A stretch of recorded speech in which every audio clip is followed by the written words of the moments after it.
चलो स्टार्ट करते हैं।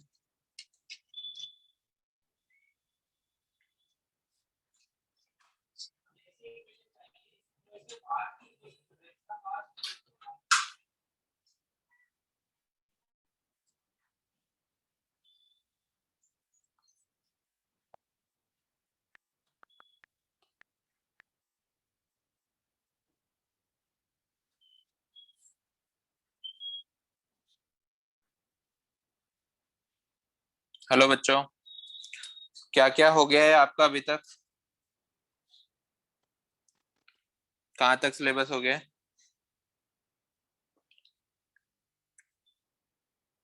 आवाज नहीं आ रही है क्या?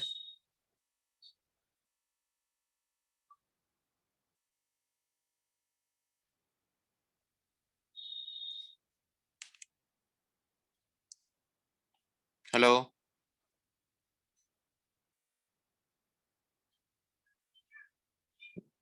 श्रृंजल, आवाज नहीं आ रही है क्या?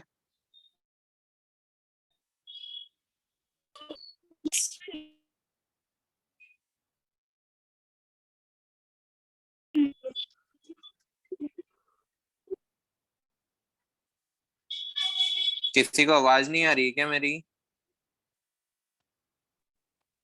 आ रही है सर। बेटा तो रिप्लाई करो ना, मैं इतनी देर से बोल रहा हूँ। कहाँ तक सिलेबस हो गया आपका? Atomic structure. कंप्लीट हो गया वो?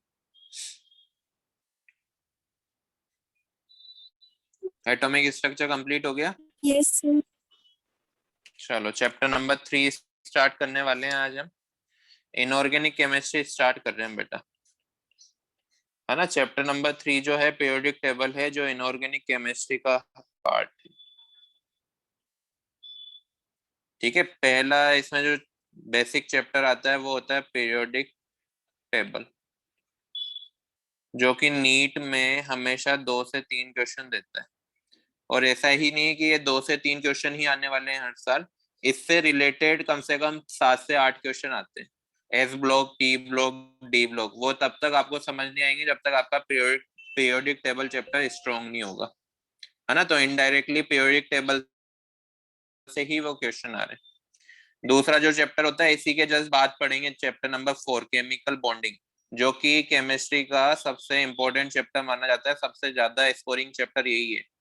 4 क्वेश्चन आते हैं इसमें से, 3 से 4 क्वेश्चन, है ना। ये जो 3-4 चैप्टर हैं केमिस्ट्री के, नीट के लिए अच्छे माने जाते हैं, क्योंकि इसमें थोड़ा सा ज्यादा थ्योरी वाला पार्ट होता है ना। कंसेप्ट्स होते हैं इसमें, समझना है, थ्योरी याद रखनी है और क्वेश्चन हो जाएंगे। ठीक है, थर्ड जो चैप्टर आएगा वो आप क्लास 12 में पढ़ोगे, कोऑर्डिनेशन कंपाउंड। कोऑर्डिनेशन कंपाउंड से भी 3 to 4 क्वेश्चन आते हैं, है ना। तो ये जो 3 क्वेश्चन है, कितने क्वेश्चन आते हैं? 45 क्वेश्चन का नीट का पेपर होता है। 45 में से लगभग 13 to 15 क्वेश्चन इनऑर्गेनिक केमिस्ट्री से होते हैं, और उसके भी लगभग 70% ये तीनों चैप्टर कवर कर लेते हैं। तो इतना बड़ा वेटेज है इन तीनों चैप्टर्स का, है ना। पीरियोडिक टेबल एक छोटा सा चैप्टर है, 3 क्लासेस में, ज्यादा से ज्यादा 4 क्लासेस में कंप्लीट हो जाएगा, लेकिन काफी अच्छा चैप्टर है ये। लेकिन इसको समझना बहुत जरूरी है, अगर ये नहीं आता है तो आगे इनऑर्गेनिक में आपको दिक्कत आएगी, केमिकल बॉन्डिंग में भी दिक्कत आएगी, पी ब्लॉक डी ब्लॉक में भी दिक्कत आएगी। तो बिल्कुल ध्यान से पढ़ना। आज की क्लास तो थोड़ा इंट्रोडक्टरी क्लास ही होगी, हम पुरानी जो हिस्ट्री थी पीरियोडिक टेबल्स की वही पढ़ेंगे। लेकिन जो नेक्स्ट वाली क्लास होगी वो मोस्ट इंपोर्टेंट क्लास होगी, क्योंकि हमेशा क्वेश्चन नेक्स्ट वाली क्लास में जो टॉपिक हम पढ़ेंगे ना, पीरियोडिक प्रॉपर्टीज वगैरह, उन्हीं से आते हैं। क्लियर? मैं आपको थोड़ा सा आइडिया देना चाहता हूँ कौन कौन से टॉपिक्स आते हैं। स्क्रीन शेयर हो रही है आपको बेटा? Yes sir. Yes sir.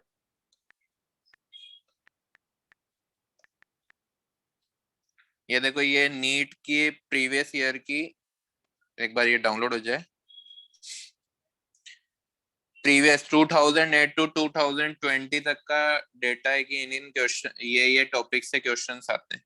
तो देखो, आपके ये दो टॉपिक कंप्लीट हो गए। Some basic concept of chemistry, जिसको हम मोल कॉन्सेप्ट भी बोलते हैं, और स्ट्रक्चर ऑफ एटम।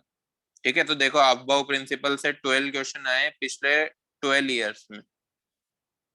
12 साल का डेटा है ये, है ना। क्वांटम नंबर से 9 क्वेश्चन आए और बोहर के मॉडल से 5 + 3 8 क्वेश्चन आए। तो ये क्वेश्चंस को टैली किया गया है। अगर आप इन इस अकॉर्डिंग अपने जो टॉपिक्स हैं उनको कवर करोगे, इस अकॉर्डिंग उनके बारे में पढ़ोगे, तो उसी अकॉर्डिंग आपके स्कोर आने वाला है।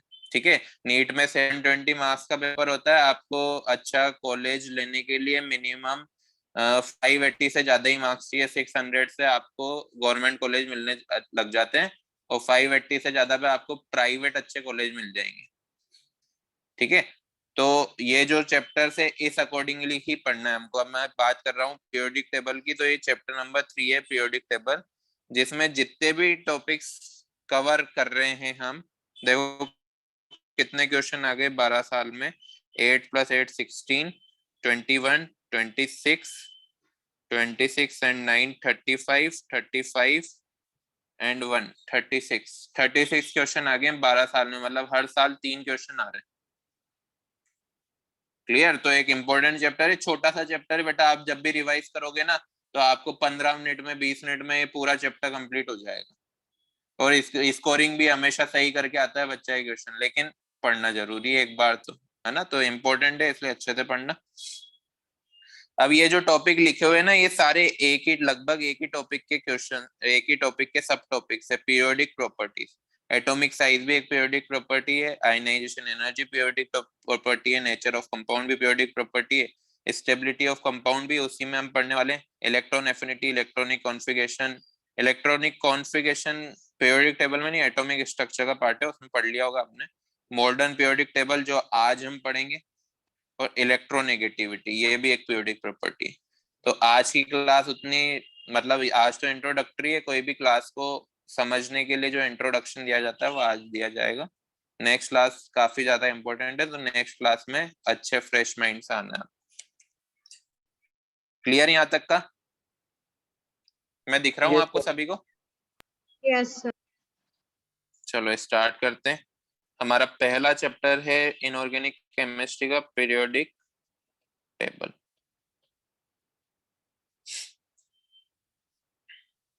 ठीक है, तो पीरियोडिक टेबल होते क्या, ऐसा जरूरत क्या आ गई पीरियोडिक टेबल बनाने की, है ना। आप मॉल में जाते हो, आपको कपड़े खरीदने, ठीक है, कपड़े खरीदने, तो क्या आप किचन आइटम्स के फ्लोर पे रहोगे कि क्लॉथ वाले सेक्शन में जाओगे?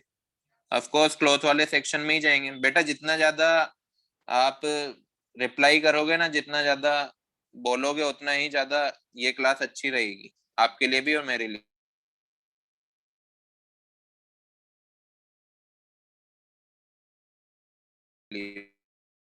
ये अच्छा हम रख दें। जैसे हम रूम में आज जा रहे हैं, कुछ बॉयज के रूम काफी ज्यादा डिस्टर्ब रहते हैं, काफी इधर उधर सामान पड़े रहते हैं, तो उनको उतना ही टाइम लगता है कोई भी चीज ढूंढने में, है ना। लेकिन अगर कोई सब अच्छे से रखा हो कि मेरी ये वाली बुक इस वाले अलमीरा में रखी है, ये वाली बुक इस वाले बॉक्स में रखी है, आपको पता हो कि मैं इस बुक्स यहाँ पे रखता हूँ, इस टाइप की बुक्स यहाँ रखता हूँ, तो आप डायरेक्ट जाओ तो बुक ढूंढोगे, है ना। लेकिन अगर आपको पता नहीं है, इधर उधर रख देते हो, तो आपका 10 मिनट खर्च हो जाएगा। ठीक है, जैसे क्लास में मान लो 80 स्टूडेंट है, मैं सभी के नाम तो याद नहीं कर पाऊंगा क्योंकि काफी सारे बच्चों को पढ़ाता हूँ। लेकिन अगर मैं उनको अल्फाबेटिकली अरेंज कर दूं कि फर्स्ट रो ए वाले बैठेंगे, तो मैं उनकी शक्ल से उनका नाम थोड़ा जल्दी इजीली याद कर लूंगा, राइट। जैसे शिंजल को तो मैं अच्छे से जानता हूँ। कोई पुराना बच्चा है क्या यहाँ? शिंजल, स्वामी भी है। Hi Swami. Sir actually Hello, sir. हाँ बेटा, आज कम आए क्या बच्चे? आज मुझे लग रहा है नहीं बच्चे हैं।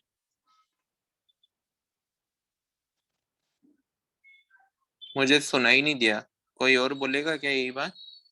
आवाज कट हो गई शिंजल आपकी। कोई और क्लास भी चल रही है क्या?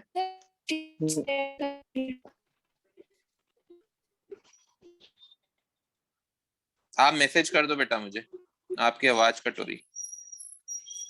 चलो पीरियोडिक टेबल को स्टार्ट करते हैं। ये तो समझ आ ही गया होगा पीरियोडिक टेबल हम क्यों यूज करते हैं, ठीक है। Yes, sir. Yes, sir. तो इसकी डेफिनेशन लिख लो पीरियोडिक टेबल की। मैं बोलूं और आप लिख लोगे कि मैं यहाँ पर लिखूं? बोलो। लिख दो। चलो मैं लिख देता हूँ। पीरियोडिक टेबल, किसी को आवाज भी क्लियर नहीं आती है तो उससे अच्छा मैं लिख ही देता हूँ। सिस्टमेटिक टेबुलर वे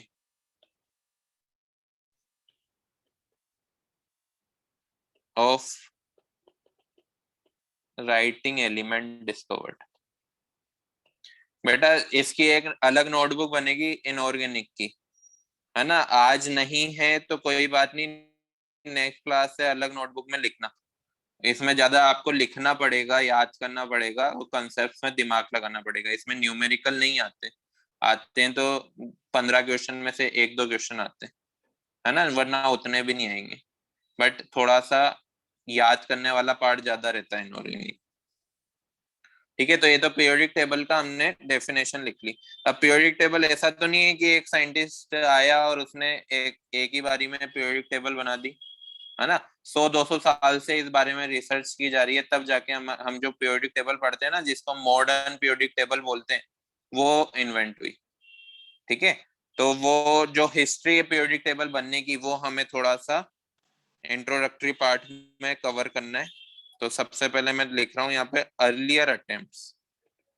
कौन कौन से अर्लियर अटेम्प्ट्स किए गए थे, कौन कौन से साइंटिस्ट थे, उनके बारे में हम जल्दी जल्दी एक बार रीड कर लेते हैं। पहले थे प्राउस्ट। प्राउस्ट ने क्या बोला कि जितने भी एलिमेंट बने हैं ना अभी तक, उस टाइम तक 20-21 एलिमेंट ही डिस्कवर हुए थे, ज्यादा नहीं हुए थे। सबसे पहले साइंटिस्ट थे जिन्होंने ये आइडिया में दिया था, है ना। तो उन्होंने बोला कि जितने भी एलिमेंट उस टाइम तक डिस्कवर हुए थे, वो सारे के सारे हाइड्रोजन के एग्रीगेशन है, हाइड्रोजन से बने हुए, है ना। और उनकी प्रॉपर्टी भी हाइड्रोजन की प्रॉपर्टी की इंटीग्रल मल्टीपल है। जैसे सोडियम है, सोडियम का मास 23 होता है, तो वो 23 हाइड्रोजन से मिलकर बना है। बट ऐसा होता है क्या, हो सकता है क्या ऐसा? नहीं ना। हम बचपन से पढ़ते आ रहे हैं कि हर एक एटम की खुद की एक आइडेंटिटी होती है ना, खुद की एक अलग तरह की प्रॉपर्टी होती है, यूनिक प्रॉपर्टीज होती है ना। कोई भी एटम एटम मिलकर दूसरा एटम नहीं बना सकते, Yes, sir. राइट। तो प्राउस्ट की ये जो भी उनके मन में था उन्होंने बस बोल दिया, लेकिन फर्स्ट साइंटिस्ट थे इसलिए तो थोड़े से फेमस हो गए, उस वजह से हम अभी तक उनको पढ़ रहे हैं। वरना इसका कोई मतलब नहीं बनता है, जो भी उन्होंने बोला सब गलत था। Clear? Yes, sir. Yes, sir. लिख लो इसमें, अकॉर्डिंग टू प्राउस्ट। बेटा कहीं भी अगर कोई भी प्रॉब्लम आए, कोई भी लाइन अगर समझ नहीं आई हो, कोई मिस हो गया हो, तो उसी टाइम बताना। Clear? Yes. Are aggregation of hydrogen atoms and their properties. So this is the first concept of inorganic chemistry. Right, first chapter of inorganic chemistry. Integral multiple of hydrogen.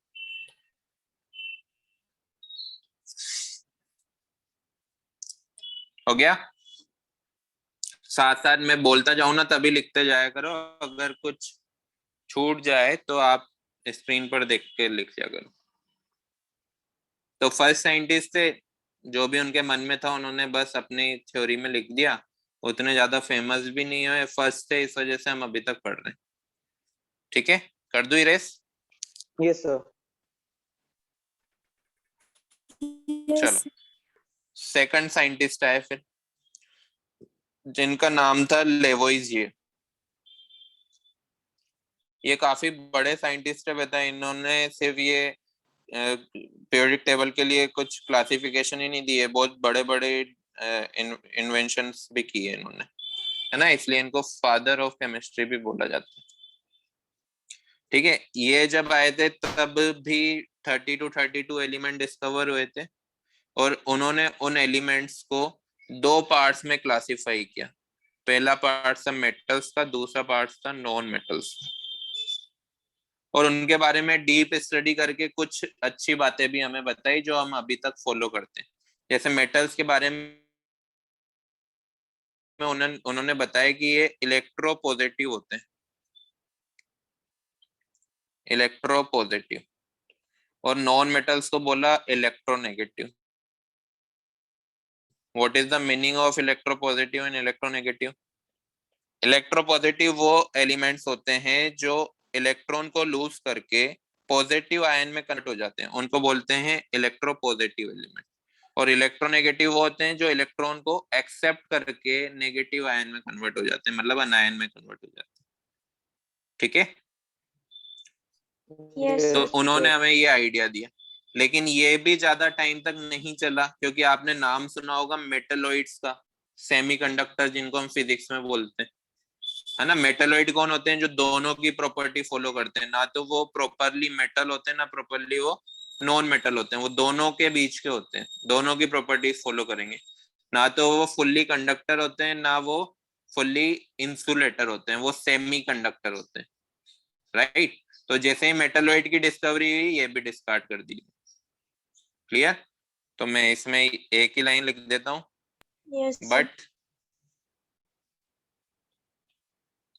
this is discarded after the discovery of metalloids.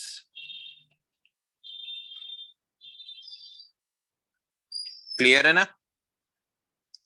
Yes, C, sir. Yes, sir. Third scientist है डॉबेरिनर्स। नाम सुना होगा आपने, 10th में भी पढ़ा है ये सब हमने, Yes, सिर्फ हम sir. Blinders रिवाइज ही कर रहे हैं। tribes. हाँ, इन्होंने क्या किया, ट्राइड बनाया, ट्राइड मतलब ग्रुप ऑफ 3, और यूं बोला कि जो 3 का ग्रुप है उनमें से जो बीच वाला एलिमेंट है, मिडिल एलिमेंट जो है, उसका मास बाकी के दोनों एलिमेंट के मासेस के एवरेज के बराबर होगा, है ना। जैसे मैं एक एग्जांपल बताता हूँ, lithium, sodium and potassium. Lithium का मास होता है 7, पोटेशियम का होता है 39। तो इन दोनों का अगर मैं एवरेज निकालूं तो जो मास होगा ना, वही सोडियम का होगा, मिडिल वाले एलिमेंट का। यही उन्होंने बोला। ठीक है, बचपन से पढ़ रहे हैं ना, ये तो कोई दिक्कत नहीं होनी चाहिए इसमें। Yes, sir. चलो मैं इसमें भी एक दो लाइन लिखवा देता हूँ ताकि आपको प्रॉब्लम नहीं आए आगे। ये एग्जाम्पल में अभी लिखवा दूंगा सारे जो जो इम्पोर्टेंट है। He arranged the elements into group of 3 known as triads,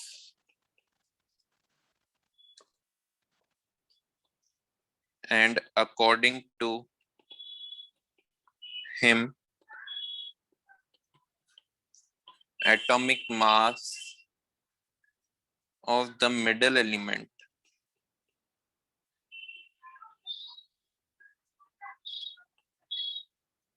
is the average, AVG लिख रहा हूं मैं शॉर्ट में, of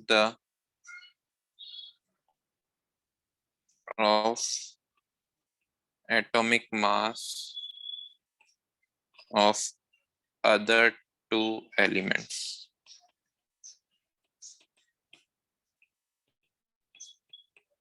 Present in the triad. Simple है, कोई प्रॉब्लम इसमें? No, no, sir. नोट करो जल्दी।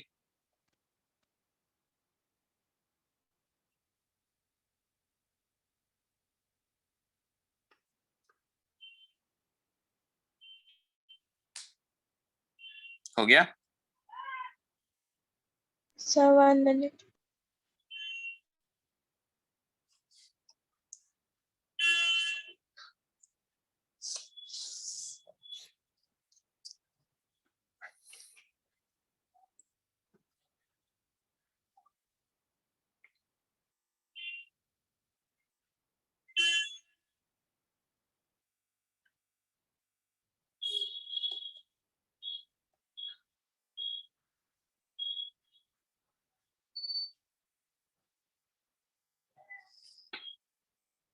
हो गया बच्चों?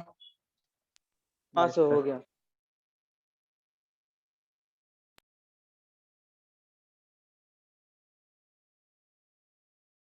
ये भी कुछ भी रूल था, ऐसा जरूरी तो नहीं है कि हर एक एलिमेंट को हम ट्राइड्स में रख सके, है ना। कुछ लिमिटेड नंबर ऑफ ट्राइड ही बन पाते होंगे, है ना। ऐसा तो नहीं है कि अभी तक तो 118 एलिमेंट आ चुके हैं, डिस्कवर हो चुके हैं, तो क्या हम सारे एलिमेंट के ट्राइड बना सकते हैं कि नहीं बना सकते? तो ये सभी के लिए एप्लीकेबल नहीं है, ये उन्हीं गिने चुने ट्राइड्स के लिए एप्लीकेबल है जो डोबेरिनन ने बताए थे, उनके अलावा सब में ये फेल है। जैसे उन्होंने बताया था lithium, sodium and potassium, 7, 23 and 39, ये इसके लिए तो ये परफेक्ट था, बिल्कुल बिल्कुल एग्जैक्ट वैल्यू आ रही थी। सेकंड है beryllium, magnesium and calcium. Beryllium होता है 9, मैग्नीशियम होता है 24 एंड कैल्शियम होता है 40। तो इसमें भी लगभग ऐसा नहीं है कि एग्जैक्ट वैल्यू हो, लगभग सेम आनी चाहिए। 40 प्लस 9 24.9 आना चाहिए, तो एग्जैक्ट ना आए तो भी चलेगा, 24.5। ठीक है, और एग्जांपल बताता हूँ, calcium, strontium and barium. Fourth है फॉस्फोरस, आर्सेनिक, एंटीमनी। फिफ्थ है सल्फर, सेलेनियम, टेलुरियम। सिक्स्थ है क्लोरीन, ब्रोमीन, आयोडीन। सेवंथ है आयरन, कोबाल्ट एंड निकल। ठीक है, एक्सेप्शन में बता देता हूँ।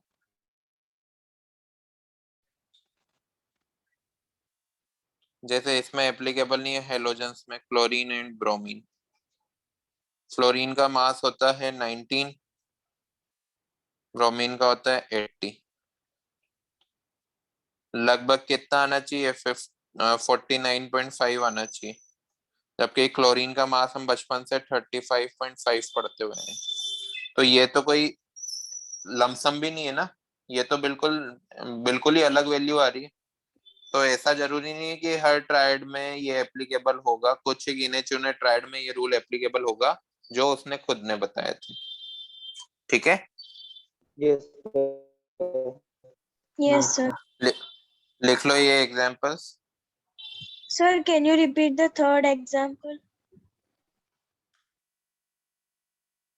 CaSr and Ba, calcium, strontium and barium. Group number 2 के एलिमेंट है बेटा ये।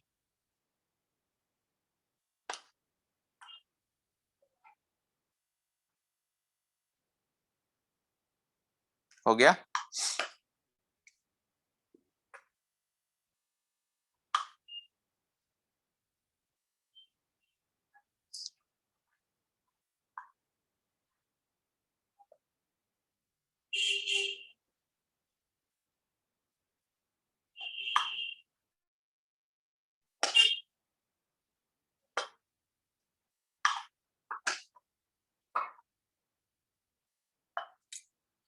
कर दो इरेज बेटा। Yes sir.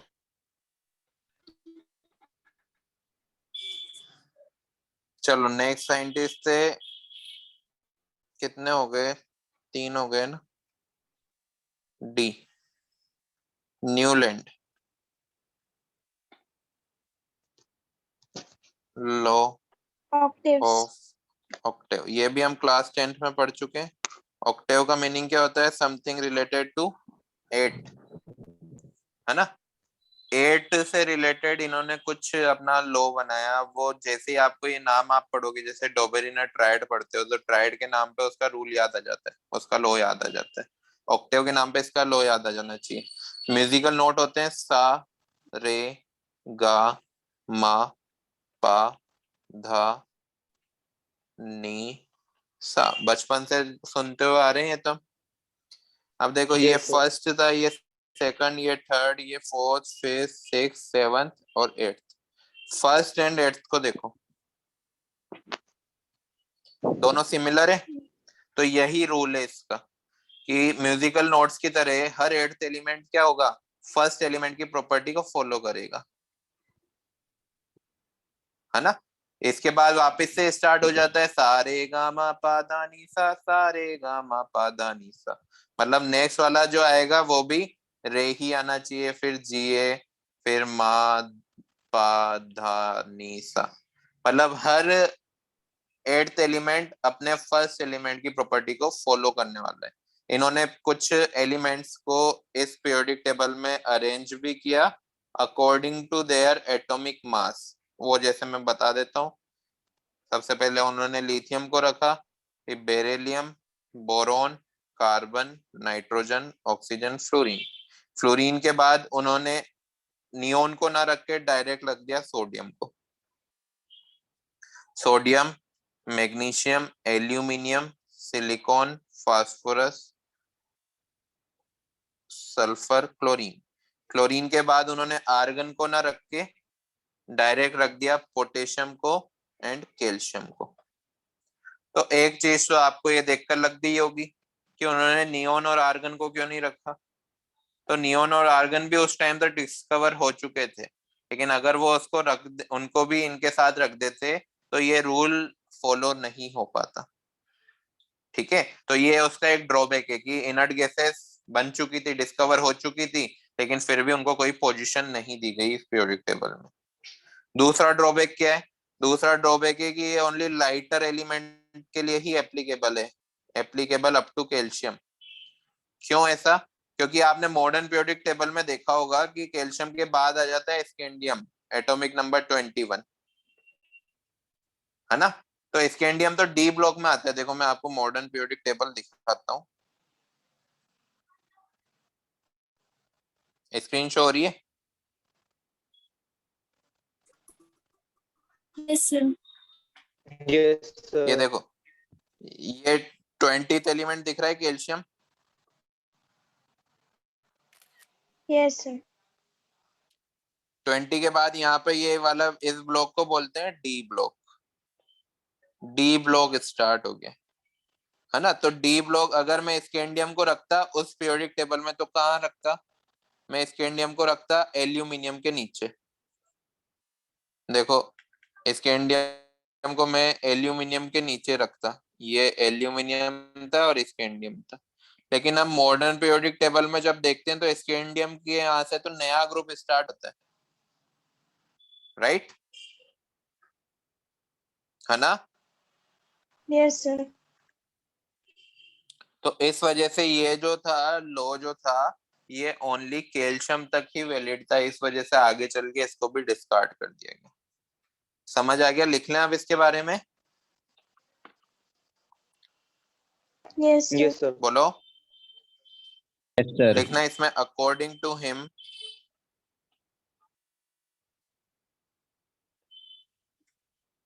when elements are arranged in increasing order of atomic mass, then earth element starting from first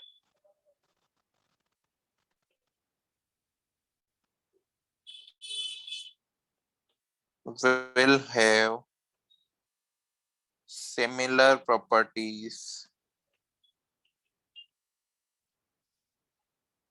to first element,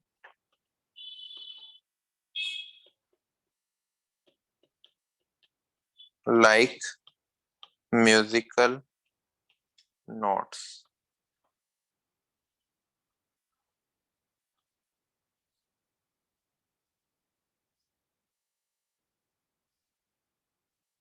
हो गया? Yes, sir. सभी का हो गया बच्चों? Yes, sir. Sir, 1 minute. Yes, sir.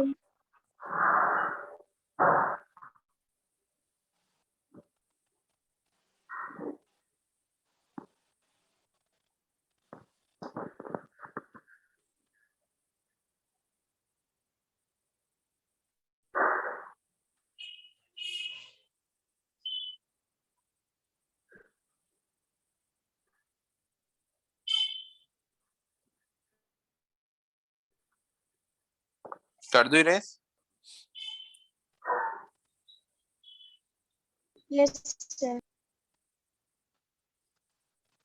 Drawback, drawback हम दोनों discuss कर चुके हैं। पहला valid up to calcium only.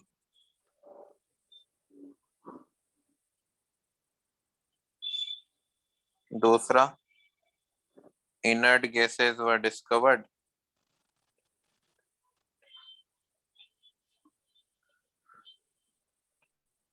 at that time, but no position given to them.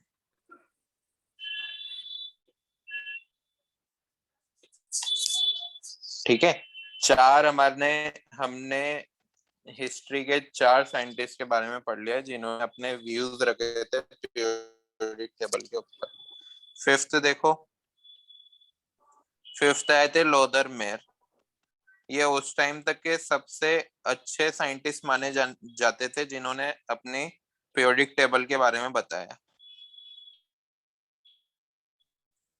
अब इसको हम पीरियोडिक टेबल तो नहीं बोलेंगे, बट इन्होंने भी क्लासिफिकेशन दी, एलिमेंट्स को क्लासिफाई किया। ठीक है, तो लोदर मेयर थोड़े से अजीब सी क्लासिफिकेशन लेकर आए थे, जिन्होंने एक ग्राफ बनाया between atomic volume and atomic mass. अब एटॉमिक वॉल्यूम कैसे कैलकुलेट किया? सिंपली हमें पता है डेंसिटी का फॉर्मूला क्या होता है, मास अपॉन वॉल्यूम। इसी से उन्होंने एटॉमिक वॉल्यूम कैलकुलेट कर लिया, इसी फॉर्मूले को देखकर कि क्या होगा वो एटॉमिक मास अपॉन डेंसिटी। अब जैसे ही उन्होंने एटॉमिक वॉल्यूम कैलकुलेट किया, उन्होंने ग्राफ बनाया। ये अभी मैं नोट करने के लिए वापस से बता दूंगा। उन्होंने ग्राफ बनाया between atomic volume and atomic mass. ठीक है, कैसा था ग्राफ? कुछ ग्राफ इस तरह से दिख रहा था, इस तरह से, है ना। जो भी ग्राफ का टॉप पोर्शन था, जिसको हम क्रेस्ट भी बोलते हैं, वो सारे टॉप पोर्शन पे सेम ग्रुप के एलिमेंट आ रहे थे जब हम कंपेयर कर रहे थे एटॉमिक वॉल्यूम और एटॉमिक मासेस को उनके। जैसे लिथियम आ गया यहाँ पर आ गया सोडियम, यहाँ पर आ गया पोटेशियम। ये कौन सा एलिमेंट है? ग्रुप नंबर 1 के एलिमेंट है। मतलब सिमिलर पोजीशन ऑक्यूपाई कर रहे थे सिमिलर ग्रुप के एटम्स। समझ रहे हो?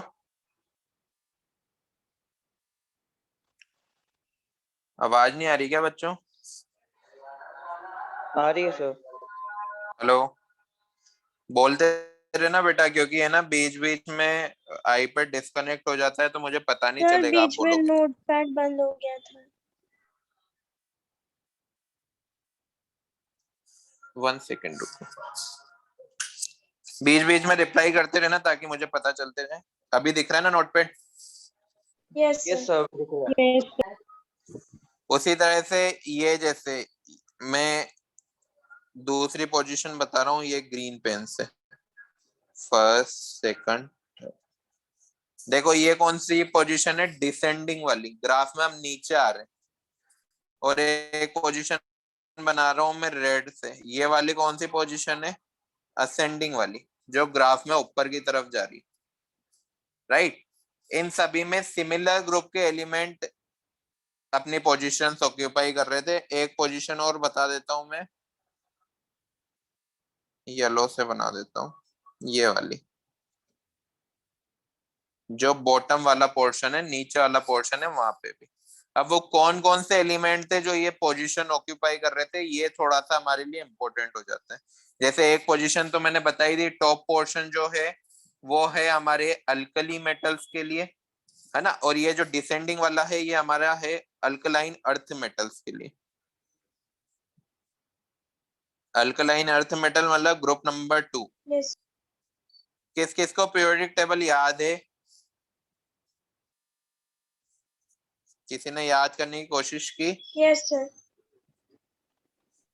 देखो, ये जो फ्लोरीन क्लोरीन लिखा है मैंने, ये हेलोजेंस होते हैं, ग्रुप नंबर 17। आज मैं पीरियोडिक टेबल के कुछ ग्रुप्स आपको याद करवाऊंगा, है ना, क्योंकि ये वाला चैप्टर में अगर आपको पीरियोडिक टेबल याद नहीं है, या फिर आप जेई मेंस या फिर नीट की तैयारी कर रहे हो, पीरियोडिक टेबल याद नहीं है, तो केमिस्ट्री में मिनिमम 30 to 40% मार्क्स आपके ऐसे ही कट हो गए, है ना, क्योंकि जब तक आप उन एलिमेंट्स जिनके बारे में स्टडी कर रहे हो उनसे फ्रेंडशिप नहीं करोगे, तब तक आपको कुछ समझ नहीं आने वाला। आपको यही पता नहीं होगा कि मैग्नीशियम कौन से ग्रुप में पीरियोडिक टेबल में है कहाँ, तो कैसे काम चलेगा, है ना। तो सबसे पहला काम है केमिस्ट्री में पीरियोडिक टेबल याद कर लो, तो आपकी आधी मुश्किलें खत्म हो जाएगी, कम से कम इनऑर्गेनिक केमिस्ट्री की, ठीक है। और ये वाले जो लास्ट वाली जो पोजीशन है बॉटम वाला, उसमें ट्रांजिशन मेटल्स आते हैं। तो ये पोजीशंस मैं अभी लिखवा देता हूँ आपको, ये याद करनी होगी। और ये मैंने बता दिया है आपको कि किस तरह से उन्होंने ग्राफ प्लॉट किया। पहले उन्होंने एटॉमिक वॉल्यूम कैलकुलेट किया, फिर atomic volume versus atomic masses का ग्राफ बनाया, ठीक है। Yes, sir. Yes, sir. ये वाला पेज नोट कर लिया था क्या?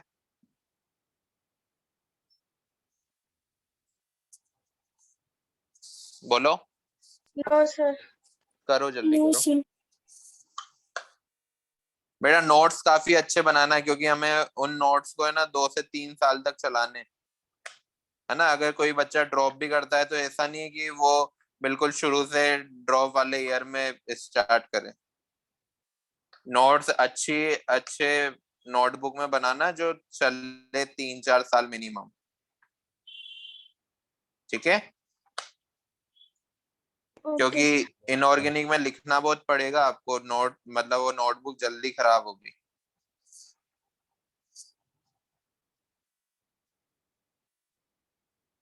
कर दो इरेज ये वाला पेज। Yes, sir.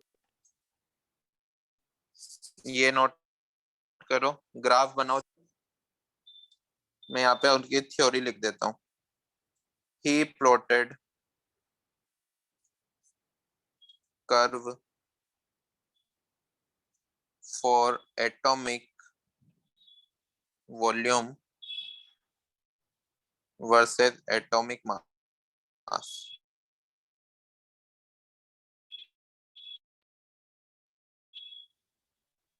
and observed following.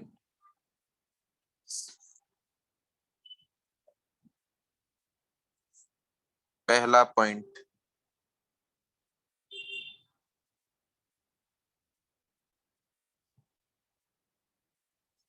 Sir, his observations were right or wrong?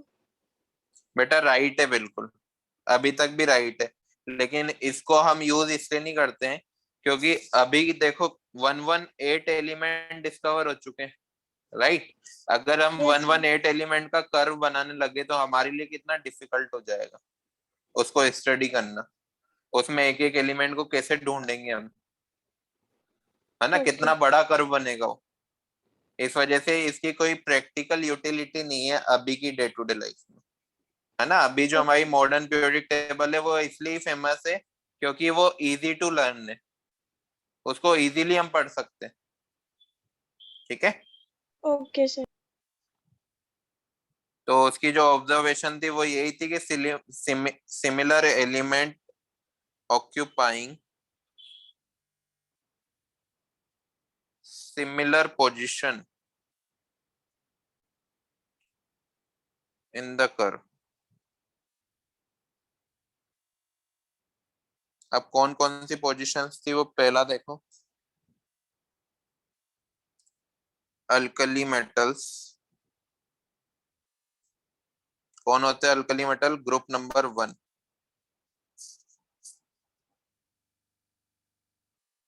Occupying crest मतलब टॉप पोर्शन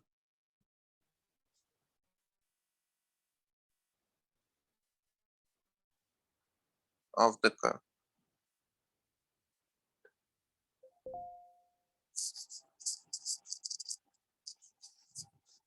किया नोट? Yes, sir.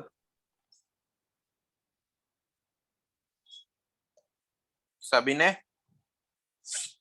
थोड़ा जल्दी तो नहीं हो रहा बेटा? इजीली सब समझ आ रहा ना? ये सिंपल ही है, उतना ज्यादा इम्पोर्टेंट भी नहीं है, बट कभी कभी नीट में ना काफी इजी क्वेश्चन आ जाते हैं, वो इजी क्वेश्चन इनसे ही होंगे। ठीक है, अगर हम नहीं पढ़ेंगे तो इजी क्वेश्चन का दुख होगा, तो हमें पढ़ना तो पढ़ रहे हैं। कर दो रेस। दूसरा देखो, दूसरा जो पोजीशन थी वो थी अल्कलाइन अर्थ मेटल।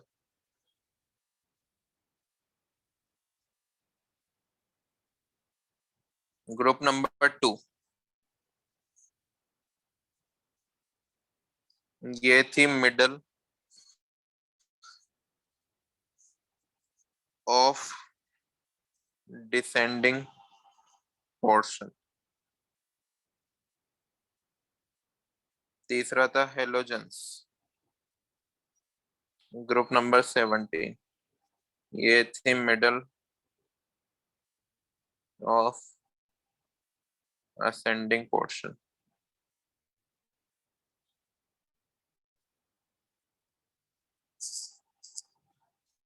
और लास्ट है ट्रांजिशन मेटल। ट्रांजिशन मेटल कौन होते हैं? D block element.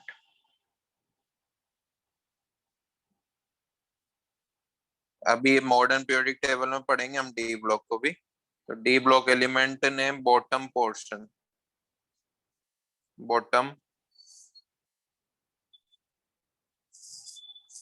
Of the curve. याद रह जाएगी चारों पोजीशंस। और भी पोजीशंस थी, जैसे नोबल गैसेस की भी पोजीशंस थी, है ना, लेकिन वो उतना इम्पोर्टेंट नहीं है, हमारे पोर्शन में भी नहीं है, वो सिलेबस में भी नहीं है, इसलिए हमने नहीं पढ़ी। ठीक है, Yes, sir. Yes, sir. Drawback क्या होगा? एक ही ड्रॉबैक है, थोड़ा सा डिफिकल्ट है हमारे पढ़ने में, कोई प्रैक्टिकल यूटिलिटी नहीं है, तो वही लिख देते हैं अपन, it does not have any practical utility.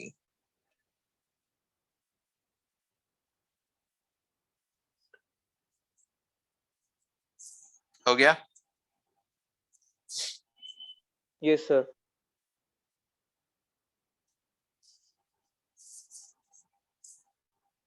Yes, sir.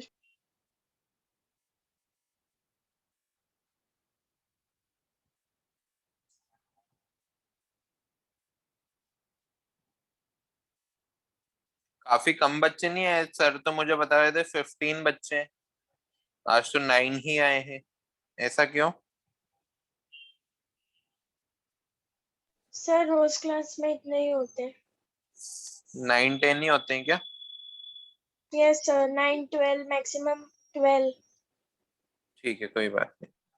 चलो नेक्स्ट, एंड अभी तक की सबसे अच्छी पीरियोडिक टेबल थी, जिसको फॉलो करके हमारी मॉडर्न पीरियोडिक टेबल बनी, ABCDEF आ गया ना। उनका नाम था मेंडलीव, नाम तो सुना ही होगा। Yes sir. Mendeleev periodic table, जो उस टाइम की सबसे ज्यादा चलने वाली पीरियोडिक टेबल थी। जिस तरह से अभी मॉडर्न पीरियोडिक टेबल हम पढ़ते हैं ना, शायद आने वाले 20 to 30 ईयर्स में वो भी चेंज हो जाए, कुछ नया आ जाए। उसी तरह से कुछ टाइम पहले तक मेंडलीव पीरियोडिक टेबल चलती थी। ठीक है, अब मेंडलीव, अब मैं ना यहाँ पे थोड़ा थोड़ा सा लिख देता हूँ कि हमारे लोदरमैन ने भी एटॉमिक मास को ध्यान में रख के बनाया था। अपनी पीरियोडिक टेबल को कैसे, एटॉमिक मास से डिवाइड कर दी डेंसिटी, उससे वॉल्यूम निकाल लिया, दोनों को कंपेयर किया और ग्राफ कर दिया, ग्राफ बना दिया। न्यूलैंड ने भी अपना जो पीरियोडिक टेबल थी वो एटॉमिक मास के अकॉर्डिंग ही बनाई थी। ठीक है, और इससे पहले जो डॉबरिनर्स आए थे उन्होंने भी एटॉमिक मास के अकॉर्डिंग ही अपनी पीरियोडिक टेबल बनाई थी। तो ये याद रखना कि सभी ने बनाई तो एटॉमिक मास के अकॉर्डिंग ही, कि increasing order of their atomic masses के अकॉर्डिंग ही उनको अरेंज किया और अपने डोबेरिन ने ट्रायड बनाया, न्यूलैंड ने ऑक्टेव बनाया और लोदरमैन ने कर्व बनाया। लेकिन मेंडलीव ने इसको अच्छे से हाईलाइट किया इसी पार्ट को, कि अगर हम according to their increasing order of atomic masses के अकॉर्डिंग उनको अरेंज करते हैं तो वो पीरियोडिक प्रॉपर्टीज फॉलो करेगा। पीरियोडिक प्रॉपर्टी क्या होती है? जो एक रेगुलर टाइम इंटरवल के बाद रिपीट हो। जैसे सनराइज होता है एक रेगुलर टाइम इंटरवल के बाद, वो हर रोज उसी टाइम सनराइज होगा, सनसेट होगा, तो वो भी क्या एक तरह की पीरियोडिक प्रॉपर्टी। तो एलिमेंट्स ऑफ पीरियोडिक प्रॉपर्टीज बताएंगे कब? जब हम उनको एटॉमिक मासेस के अकॉर्डिंग अरेंज करेंगे। ऐसा कौन ने बोला? मेंडलीव ने बोला। इससे पहले जितने भी साइंटिस्ट थे सभी ने एटॉमिक मास के अकॉर्डिंग ही अरेंज किया, लेकिन कभी भी उन्होंने ये हाईलाइट नहीं किया। हाईलाइट किसने किया सबसे पहले? मेंडलीव ने किया। तो यही उनका जो लॉ था वो लिख लेते हैं अपन। अकॉर्डिंग टू मेंडलीव, बेटा बीच बीच में बोलते जाओ, तो आईपैड डिस्कनेक्ट हो जाएगा तो 10-15 मिनट खराब हो जाएंगे, मैं पढ़ाता ही Yes, रहूंगा। प्रॉपर्टीज ऑफ द एलिमेंट, कहीं भी अगर दिक्कत आए तो उसी टाइम बोलना। yes, sir. The periodic function of their atomic masses. ठीक है, तो अगर हम एटॉमिक मासेस के अकॉर्डिंग अरेंज करेंगे तो हर एलिमेंट एक रेगुलर टाइम इंटरवल के बाद अपनी प्रॉपर्टीज फॉलो करेगा। जो उससे ऊपर वाले एलिमेंट है उसकी प्रॉपर्टी फॉलो करेगा। सेम चीज न्यूलैंड ने भी बताई थी, एक रेगुलर इंटरवल के बाद एट्थ एलिमेंट फर्स्ट एलिमेंट की प्रॉपर्टी को फॉलो कर रहा था। ठीक है, अब देखो हमें पता है मॉडर्न पीरियोडिक टेबल में ग्रुप्स होते हैं 18 एंड पीरियड होते हैं 7, राइट? मॉडर्न पीरियोडिक टेबल की बात कर रहा हूं मैं, मेंडलीव की बात नहीं कर रहा। Yes, sir. मेंडलीव ने भी इतना ही बताया था, बट उन्होंने 1 to 18 तक मार्किंग ना करके कुछ अलग तरीके से अपने ग्रुप्स के बारे में बताया था। वो कैसे बताया था? उन्होंने 1 to 7 तक के ग्रुप्स को 2 पार्ट्स में डिवाइड किया था, 1 2 3 4 5 6 7। इनको तो हमने 2 पार्ट में डिवाइड कर दिया, ए एंड बी। 8th वाले को उसने 3 पार्ट में डिवाइड किया, 3 कॉलम्स में। और एक अलग से ग्रुप बनाया 0, जहां पे वो इनर्ट गैसेस को रखता था। जैसे हमारा 18th ग्रुप होता है ना, वो उसके लिए 0 ग्रुप था। ठीक है, अब तो देखो टोटल काउंट कर लो, 14 तो ये हो गए, 7 into 2 14 तो ये हो गए, प्लस 3 ये 8th वाला और प्लस 0 ग्रुप वाला, तो टोटल इसमें भी 18 ग्रुप हो गए ना। तो सेम ये का यही जो आइडिया था पूरा का पूरा, जो हेनरी मोसले थे जिन्होंने मॉडर्न पीरियोडिक टेबल बनाई है, उन्होंने भी फॉलो किया था। Clear? Yes, sir. Yes, sir. है ना? अब Sir, मैं can you आपको please repeat? मेरा ऑडियो डिस्कनेक्ट हो गया था। अभी मैं समझा देता हूँ बेटा। एक बार मैं आपको मेंडलीव के बारे में भी बता दूं, मेंडलीव पीरियोडिक टेबल बता देता हूँ।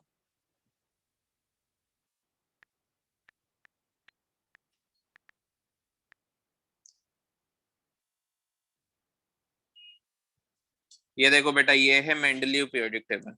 मैंने अभी आपको बताया कि टोटल नंबर ऑफ ग्रुप्स कितने होते हैं मॉडर्न पीरियोडिक टेबल में। मॉडर्न पीरियोडिक टेबल जो अभी हम पढ़ते हैं उसकी बात कर रहा हूँ, 18 होते हैं और पीरियड होते हैं 7, है ना? मेंडलीव में भी 18 ही थे, लेकिन डायरेक्टली वो 18 नहीं बोल रहा था, वो इनडायरेक्टली बोल रहा था कि 18 ग्रुप है मेरे में। अब वो 18 कैसे हुए? उसने सबसे पहले 1 to 7 तक के ग्रुप बनाए, जिसको उसने 2 पार्ट्स में डिवाइड किया। 8th वाले को 3 पार्ट में डिवाइड किया और 0 जिनको इनर्ट गैसेस का ग्रुप वो बोलता था उसको अलग से रख दिया, कि जो भी इनर्ट गैस उस टाइम डिस्कवर होगी उसको वो 0 वाले ग्रुप में रख दिया। अब यहाँ पर देखो, ये है Mendeleev periodic table. Group number 1 to 7 तक देखो, 2-2 पार्ट दिख रहे होंगे आपको, A and B. Yes, sir. ये देखो ग्रुप 1 में भी 2 पार्ट है, A and B, A and B, A and B. ठीक है, ग्रुप नंबर 8 में देखो 3 पार्ट है, देखो 3 एलिमेंट रख दिया उसने ग्रुप 8 में, राइट? और जीरो ग्रुप वो बिल्कुल ही अलग रखता था, जहां पे वो इनर्ट गैसेस को रख सकते। समझ आया? Yes, sir. Yes, sir. तो मॉडर्न मेंडलीव पीरियोडिक टेबल इतनी ही है कि हमें ये याद रखना है कितने ग्रुप कितने पीरियड थे, है ना, और कैसी दिखती थी। इससे ज्यादा इसके जो मेरिट्स और डीमेरिट्स हैं वो ज्यादा इंपॉर्टेंट हो जाते हैं, क्योंकि क्वेश्चन वहीं से आने वाला होता है। ठीक है, तो इसमें जरा सा जल्दी जल्दी हम लिख लेते हैं कि क्या थी मेंडलीव पीरियोडिक टेबल। साथ साथ लिख लेना बेटा जल्दी। In the original periodic table of Mendeleev,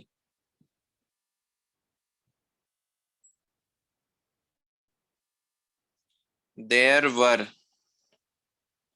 12 vertical column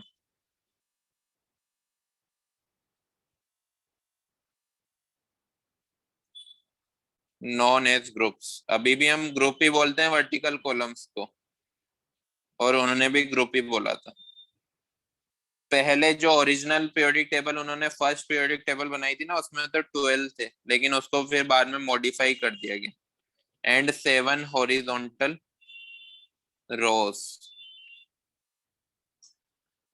known as periods, but in the modified form there are 9 vertical column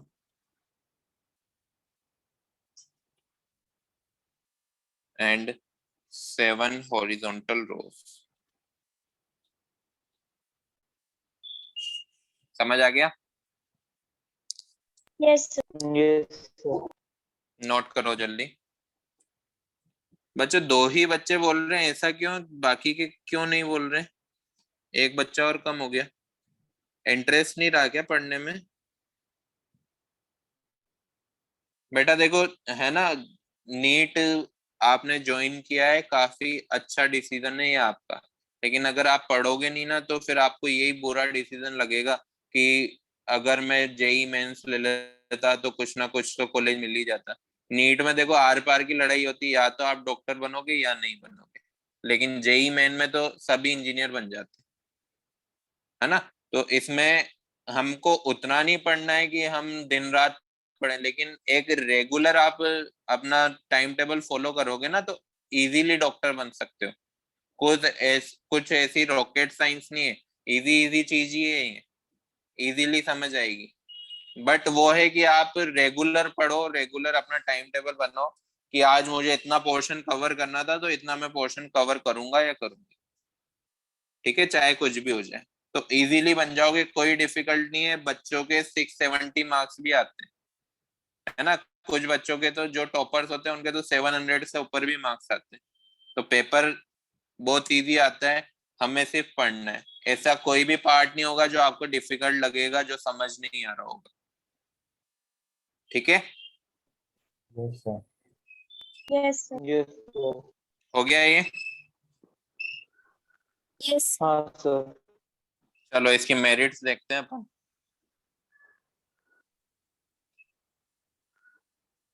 क्या मेरिट थी देखो इसमें, मैं आपको इस पीरियोडिक टेबल में दिखाता हूँ। आपको ये 44 पे खाली जगह दिख रही है, ये देखो, Yes, ये खाली sir. जगह, यहाँ पे कोई भी सिंबल नहीं है। तो उन्होंने क्या किया, ये खाली जगह वैसे ही खाली छोड़ दी, एम्प्टी छोड़ दी, कि यहाँ पे कोई एलिमेंट डिस्कवर नहीं हुआ था उस टाइम तक। फिर भी उन्होंने उसके लिए एक पोजीशन खाली छोड़ दी कि जब भी वो एलिमेंट डिस्कवर होगा उसके लिए ये सीट है कि वो यहाँ पर हम रखेंगे उसको पीरियोडिक टेबल में। और उन्होंने पहले से अजम्पशन बता दिया कि वो जो एलिमेंट होगा ना उसका मास ये होगा, वो ये वाली प्रॉपर्टी फॉलो करेगा, और ऐसा एक्चुअल में हुआ। तो ये काफी अजीब सी बात थी उस टाइम के लिए, जो सही हुई, इसलिए ये वाली जो पीरियोडिक टेबल थी काफी ज्यादा फेमस हुई है। ठीक है, समझ आया ये वाली merit? Yes, sir. Yes, sir. देखो इसको हम लिखते हैं, और याद करने का मैं तरीका बताता हूँ आपको फिर। देखो इसमें लिखना है some vacant spaces left for discovery of new elements having similar properties. अब वो कैसे याद करेंगे उसका मैं एक तरीका बताऊंगा। जैसे उन्होंने एक खाली जगह छोड़ी थी, उसका नाम रखा उन्होंने एका सिलिकॉन, क्योंकि वो सिलिकॉन के जस्ट नीचे वाली जगह थी, है ना, जो आगे चल के जर्मेनियम बना। उसी तरह से एक जगह छोड़ी थी, उसका नाम रखा था उन्होंने एका एल्यूमिनियम, जो आगे चल के गैलियम बना। एक था एका बोरॉन,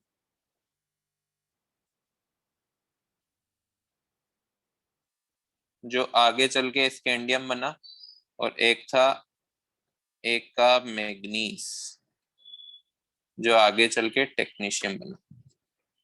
अब याद कैसे करोगे? मैं यहाँ लिख देता हूँ कोड, सीता गीता, ठीक है। सीता से सिलिकॉन और गीता से जर्मेनियम। से अलग, से अलग, एल से एल्यूमिनियम और जी से गैलियम। बीएससी नहीं, एमटेक है। क्या कोड है? सीता गीता से अलग, बीएससी नहीं, एमटेक है। एम से मैग्नीज, टीसी से टेक्नीशियम, बी से बीएससी से, बी से बोरॉन और एससी से स्कैंडियम। याद हो जाएगा code? Yes, Yes, sir. sir. लिख लो जल्दी।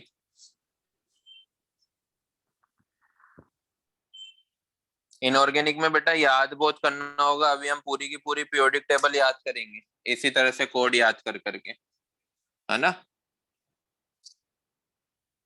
नेक्स्ट है Yes. Correction of atomic weights. Atomic masses को भी उन्होंने करेक्ट किया, ऑफ द एलिमेंट्स। जैसे बेरिलियम जो था ना, उसका पहले एटॉमिक मास था 13.5, जो फेमस था, जो हम जैसे अभी बेरिलियम का मास हम कुछ और पढ़ते हैं, पहले 13.5 याद किया जाता था, उसको करेक्ट करके उन्होंने सही कर दिया, 9 कर दिया। और एक्चुअल में अब तो मास स्पेक्ट्रो नाम की मशीन बन चुकी है, जो हमें एटम्स के मासेस को भी कैलकुलेट करके बता देती है ना। तो एक्चुअल में इसका मास 9 AMU ही है, जो उन्होंने जब मशीन नहीं बनी थी तब भी कैलकुलेट करके बता दिया था, ठीक है। तो ये भी एक अच्छी बात थी उनकी पीरियोडिक टेबल में। और ऐसा अकेला बेरिलियम नहीं था, बहुत सारे मासेस, बहुत सारे एलिमेंट थे, वो मैं लिख देता हूँ। एक था यूरेनियम, बेरिलियम, इंडियम, ओरम और पीटी। ओरम आप कोड लिख लो, यू, मतलब समझते हो ना, चीटर, इंसान। Yes, sir. गोल्ड, प्लेटिनम चुराते हैं।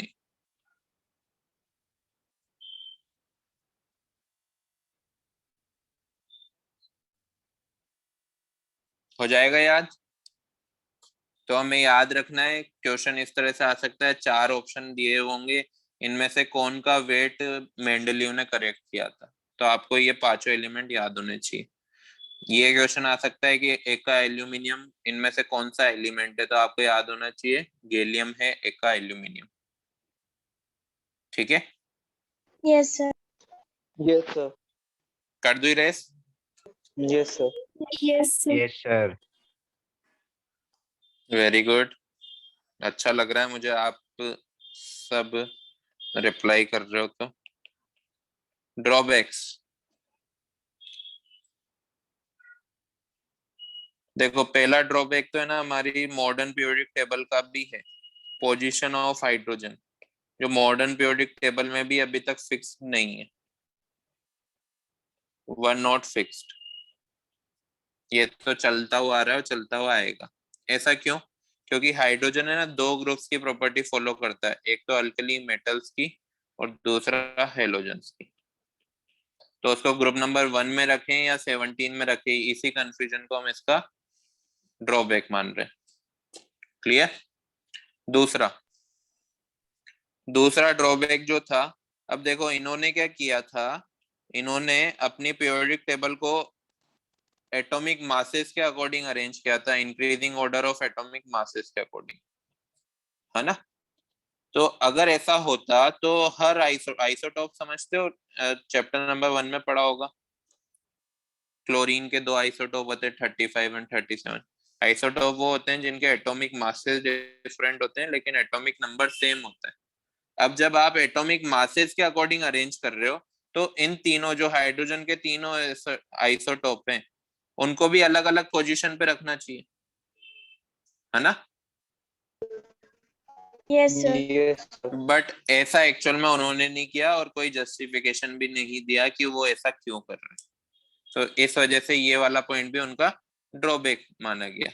अब ये वाला मॉडर्न पीरियोडिक टेबल में सॉल्व हो जाएगा। क्यों हो जाएगा? क्योंकि वहां हम एटॉमिक मासेस के अकॉर्डिंग नहीं, वहां पे हम एटॉमिक नंबर के अकॉर्डिंग अरेंज करने वाले हैं। तो हाइड्रोजन का कोई सा भी आइसोटोप हो उसका एटॉमिक नंबर तो 1 ही रहेगा ना, तो वो एक ही पोजीशन ऑक्यूपाई करेगा पीरियोडिक टेबल में। Clear? Yes, sir. Yes, sir. Yes, sir. तीसरा point, incorrect position of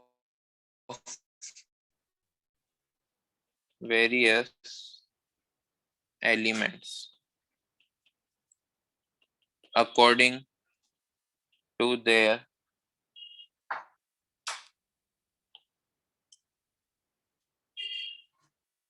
atomic mass।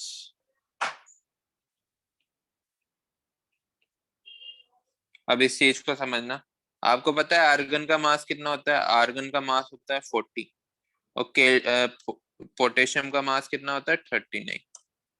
अगर हम increasing order of atomic mass के अकॉर्डिंग अरेंज कर रहे हैं तो पहले पोटेशियम आना चाहिए, सॉरी पहले आर्गन आना चाहिए देन पोटेशियम आना चाहिए, राइट? इस तरह से, Yes, sir. है ना। अब Yes, इस sir. पीरियोडिक टेबल में देखना, अब इस पीरियोडिक टेबल में आपको दिखेगा ये रहा पोटेशियम,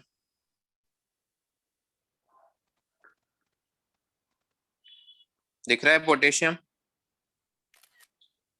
और इस वाली पीरियोडिक टेबल में जीरो ग्रुप नहीं है, जीरो ग्रुप यहाँ पर कहीं होगा, इसके बाद यहाँ पर आर्गन। ठीक है, तो आर्गन को उसने पहले ही रख दिया और पोटेशियम को बाद में रखा, जबकि पोटेशियम का मास कम था, है ना। तो ऐसा क्यों किया, इसका भी कोई उसके पास जस्टिफिकेशन नहीं था। वो इसका कोई सॉल्यूशन नहीं बता पाया कि ऐसा वो क्यों कर रहा है ना। तो ये भी उसका एक ड्रॉबैक है। अब वो ड्रॉबैक किन किन एलिमेंट्स में था वो भी हमें याद करना होगा, मैं आपको लिखवा देता हूँ। पहला था आर्गन एंड पोटेशियम के केस में, दूसरा था Te एंड In के केस में, एक था Tn एंड Pa के केस में, और एक था कोबाल्ट एंड निकल के केस में। कोबाल्ट का जो मास होता है ना, इन बाकी के तो मासेस मुझे ध्यान नहीं है, लेकिन कोबाल्ट का मुझे जरूर याद है, इसका होता है 58.9 और इसका होता है 58.6। तब भी कोबाल्ट के बाद निकल को उसने रखा, तो ये भी गलत था, है ना। लेकिन ये सारी चीजें कहां पर सही हो जाएगी? मॉडर्न पीरियोडिक टेबल में, क्योंकि कोबाल्ट का एटॉमिक नंबर होता है 27, निकल का होता है 28, तो एटॉमिक नंबर के अकॉर्डिंग अरेंज करेंगे तो वो सारा कुछ सही हो जाएगा। इसका भी कोड लिख लो, आमिर खान। कैसा लगता है आमिर खान? अब थोड़ा सा बूढ़ा हो गया, पहले अच्छा था, 3 इडियट के टाइम तक। आमिर खान तेरी इच्छा, आमिर खान की इच्छा पूछ रहे हैं। ठंडा पेप्सी,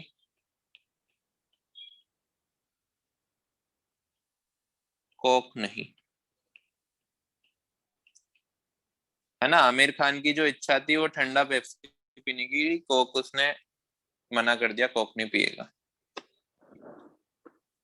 याद हो जाएंगे? Yes, sir. Yes, चलो sir. नोट करो, नोट करो।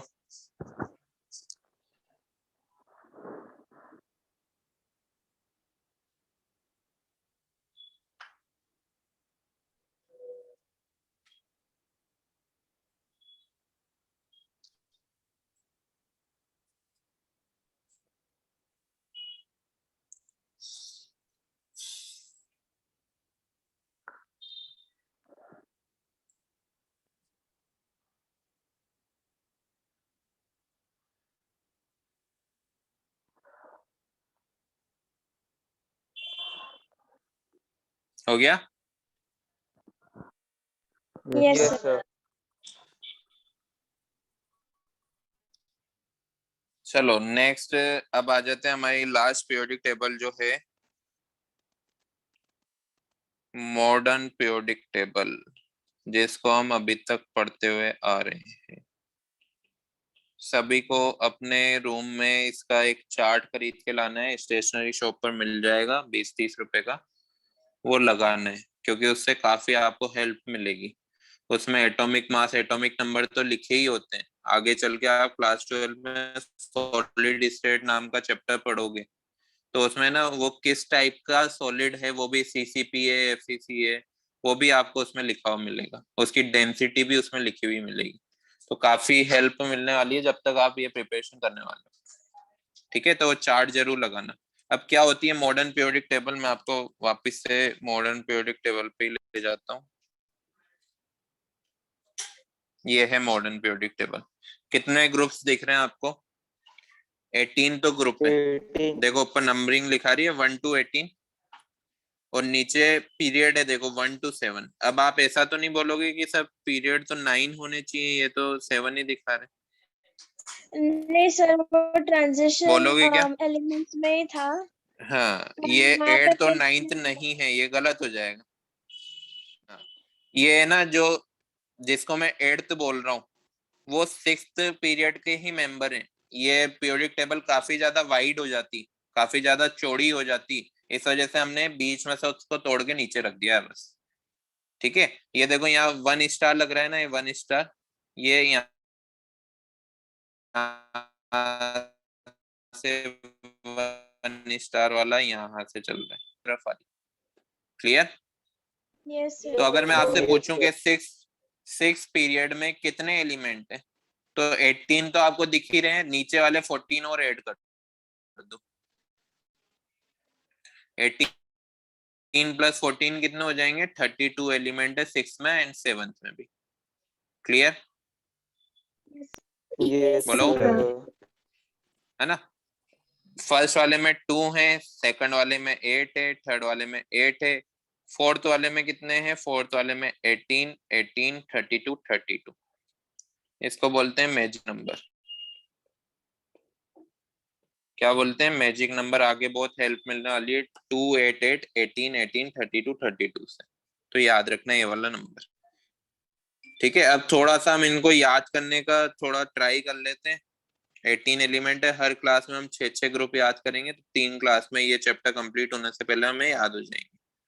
तो जल्दी से अपने मॉडर्न पीरियड अपने जो जो भी आपने नोटबुक बनाई है उसके पीछे लास्ट वाले पार्ट में आ जाओ, लास्ट पेज पे, और वहां पे अपने पीरियोडिक टेबल नोट कर लो। कैसे करोगे? लिखना G1 एंड देन उसका कोड, G2 देन उसका कोड, G3 देन उसका कोड। ठीक है, G1 होता है HLINKRBCSFR। कोड क्या होगा? ह ली ना की रब से फरियाद। ठीक है, ग्रुप नंबर 2 याद है किसी को? बेटा मांगे कार सुंदर बाप राजी। कोड क्या होगा? बेटा मांगे कार सुंदर बाप राजी। कर सकते हो क्या ऐसे याद? देखो बच्चों, अगर आप कोई और मेथड से याद करते हुए आए हो, आपको इजीली वो याद हो रही है तो मेथड चेंज मत करना। जो पुराने मेथड से आप याद कर रहे हो, अपने कुछ कोड बना रखे हो तो वो ही फॉलो करना। और अगर आपको किसी में कोई मेथड याद नहीं है तो ये वाला मेथड फॉलो करना, बार बार ये कोड याद करना और उनके सिंबल बिना देखे लिखने की कोशिश करना, है ना, क्योंकि बहुत इंपॉर्टेंट हो जाती है। अगर मॉडर्न पीरियोडिक टेबल नहीं आती है तो आगे प्रॉब्लम्स आने वाली। ग्रुप नंबर 3 है स्कूटर यामाहा लाना अच्छा। स्कूटर यामाहा लाना अच्छा, ठीक है। Group number 4 code, group number 5 code, group number 6 code. जल्दी जल्दी लिखो बेटा, टाइम होने वाला है। ग्रुप नंबर 4 टीना की जर्सी हाफ रफू। ये हो गई टीना की जर्सी, जर्सी यानी पता है ना, स्वेटर, हाफ रफू। वाह नवाब तेरा इन दुबई। वाह, लिख रहे हो क्या? Yes. Yes, sir. नवाब तेरा इन दुबई। ग्रुप नंबर 6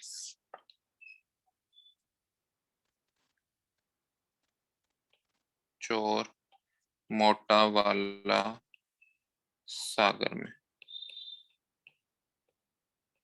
बेटा ये इस तरह से मैंने याद की थी, इस वजह से मैं आपको बता रहा हूँ, है ना। आप कोई और मेथड से याद करते हो तो वो भी सही है, ठीक है। कुछ बच्चे पीरियड वाइज याद करते हैं, वो भी सही है, ठीक है। तो जो आपको सूट करे वही याद करना।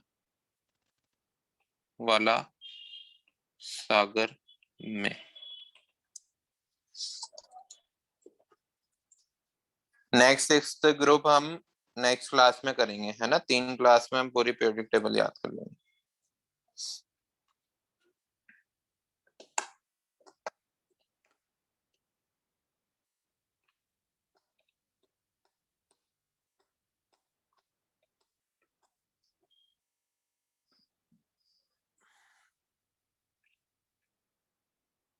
हो गया?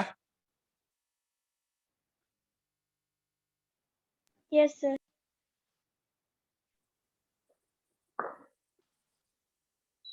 देखो थोड़ा सा मैं मॉडर्न पीरियोडिक टेबल के बारे में बता देता हूँ, इससे ही बता देता हूँ।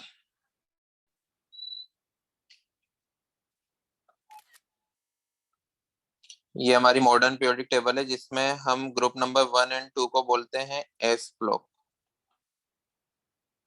है ना। एस ब्लॉक क्यों बोलते हैं ये हम आगे पढ़ेंगे। ये जो ब्लू वाले दिख रहे हैं ना आपको, इन सभी को हम बोलते हैं डी ब्लॉक।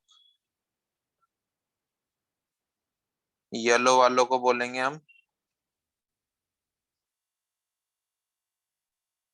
P block.